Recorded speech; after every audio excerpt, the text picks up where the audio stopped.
Welcome to another tutorial on TwinCAT automation software from ControlX Engineering. Today we'll be continuing the topic of motion control in TwinCAT. This is a continuation of the motion control tutorial, so make sure to check out parts 1 and 2 before watching this one. In the last part of this tutorial, we explored the motion control function blocks and used them in a PLC project to control a simulation axis. The simulation axis allowed us to create our control logic in the PLC without having any physical hardware connected. Today we'll be continuing our PLC project from last time and show you how to integrate a Beckhoff servo system with our PLC project. You will learn how to add the servo system as an axis and link it to both the NC and the PLC. And finally, we'll run the servo axis from our PLC using the logic that we created in part 2 of this tutorial. This is going to be exciting, so let's get started. Let's go back to the axis dialog box and navigate to the settings tab. Last time we linked the NC axis to the PLC to control the simulation axis. Today we'll add the servo drive to our I/O configuration, and it will be linked to the NC automatically. Optionally, we can use the link to I/O button to do the linking manually. This way we can control the servo drive using the PLC motion commands, just like we did with the simulation axis last time. Let's look at our setup first. I'll be using my CX5130 IPC as the EtherCAT master. We will add a route to the runtime on the IPC from our XAE running on the engineering laptop and download the PLC project from there. For the drive, I'll be using Beckhoff's AX5112 single channel servo drive. This drive can accept from 100 volts to 480 three-phase power. I will be hooking it up to three-phase 240 volt AC. The drive will also require 24 volt DC connection for controller functions. For the motor, I'll be using Beckhoff's AM8042 servo motor with one cable technology. This one cable connection serves as both power and feedback between the motor and drive. Now that we have the servo drive and the motor connected to the CX5130 IPC, let's go ahead and configure it in the I/O. First, make sure that TwinCAT is in config mode. If the PLC is currently in run mode, then hit the blue config button to switch it to config mode. Expand the I/O node in the Solution Explorer and right-click on Devices, and we will do an automatic scan, which will scan all connected EtherCAT slave devices. Once the scan is completed, our connected drive will show up under Devices in the I/O tree.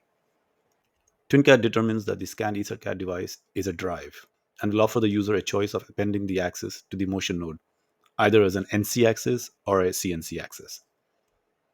After the selection is made, it will add a new axis under the motion node and automatically link the two. Let's open the new axis, and we can see it has been automatically linked to the AX5112 drive in the I/O tree. If you recall from the previous motion control tutorial, we had created our simulation axis called Axis 1, which is now no longer required. We can delete the simulation axis from the motion node. This will also release the linked PLC axis, which will now be available to link to our drive axis. Using the steps from the last tutorial, we can link the axis to the PLC, and now both linkings are complete. Now that we have covered the basics, I'll hand over to Andrew, who will demonstrate these steps in our lab setup. Hi, this is Andrew, and today I have a Beckhoff CX5130 IPC, along with a servo drive and motor, and I'll be showing you how to integrate them into our TwinCAT solution and controlling them from our PLC using the project we created last time. Here I have the project ready. Let's get started. Let's review what we have in our project so far. Under the motion node, we have our simulation axis called Axis 1. Under PLC, we have our PLC project called Motion Control PLC. We created our control logic using a graphical programming language called CFC or Continuous Function Chart, which allows us to place function block instances and link them to variables and to each other. Next, I am going to scan the connected hardware. Before we do this, the XAR must be in config mode as indicated by the blue gear icon in the status bar. Also, we are still operating in local mode on the XAE.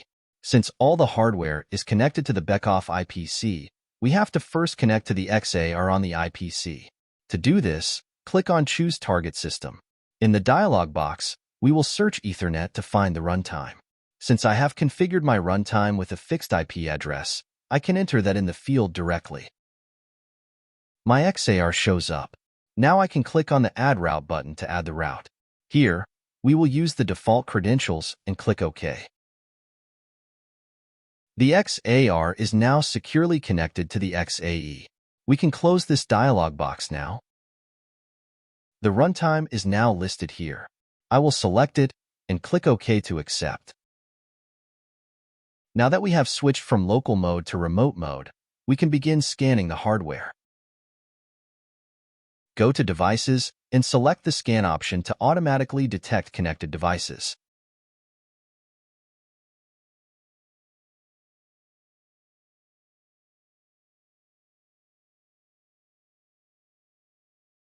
Since my drive is connected to the X001 connector on the IPC, I will select that port and unselect the rest.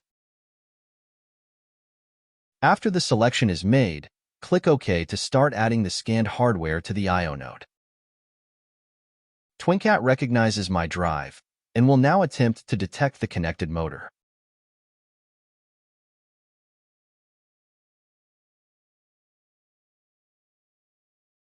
TwinCAT will now append the drive to the axis in the motion node and wants to know the axis configuration. I will make my selection as an NC configuration. My AX5112 drive is now added to the I/O tree. It shows up as Drive 1. This name can be changed if required. Meanwhile, in the motion node, a new axis called Axis 2 has been added, and we can see it has automatically been linked to the AX5112 drive in the I/O tree. Our simulation axis, which is linked to the PLC, is no longer required, so I am going to remove it from my configuration. I will rename the axis to something more appropriate. Let's call it Axis AX5112. Now we can go back to the Settings tab where I will link the axis to the PLC. We can see that the axis is now linked to both the I/O and the PLC. Let's save the project at this point. Before we can actually use the AX5112, it will require some configuration. Let's click on the drive in the I/O tree and navigate to the Device Manager tab. The first thing I want to do is configure the safety option. My drive has the AX5801 safety module installed, so I'll select that option from the drop-down list and save to the drive via the download button. Next, let's head over to the power management settings where I will choose the power supply and voltage settings. My drive is connected to a 3-phase 240-volt system. Since it is not listed, I will select other settings and manually enter my voltage. Now I will download this setting into the drive. At this point, we will have to activate the configuration for our settings to take effect.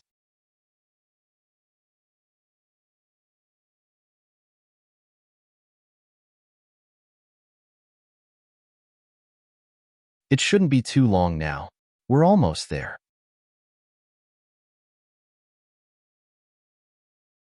Activation is complete. We can click OK to switch from config mode to run mode. Okay, we're in run mode now, as you can tell by the green gear icon in the status bar. Also, now we can see a diagnostic message telling us that the drive is under voltage. This is because I have not hooked up the 3-phase power to the drive yet. I will close the disconnect switch to connect the power to the drive. Okay, now the 240-volt power is connected to the drive, and the drive is no longer under voltage now. Good. Our drive should now be ready for some PLC control, but first, let's go to the NC Online tab and see what's going on there. We can see live position feedback from the drive now. We're done with the I/O configuration, and we can move to the PLC now. Let's open the HMI page that we used in the part 2 of this tutorial. I'll pin both the HMI and the NC pages side by side. Okay, let's log into the PLC now and enable the axis. We can see that our drive axis has been enabled. Next, I will reset the position to 0 using our set position function. Now let's try some move commands. Let's try the move absolute command to move the axis to a different position. That's great. I can see the motor shaft spin and move to a new position. Let's try the move relative command to advance the axis some more.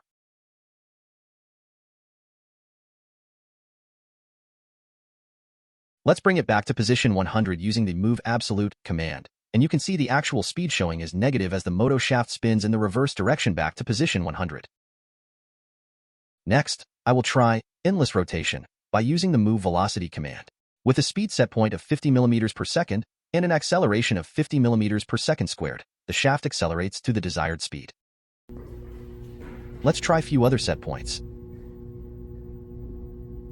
We can see the feedback speed reported by the drive as actual speed, and it matches with our target set point. Let's go faster. It's accelerating.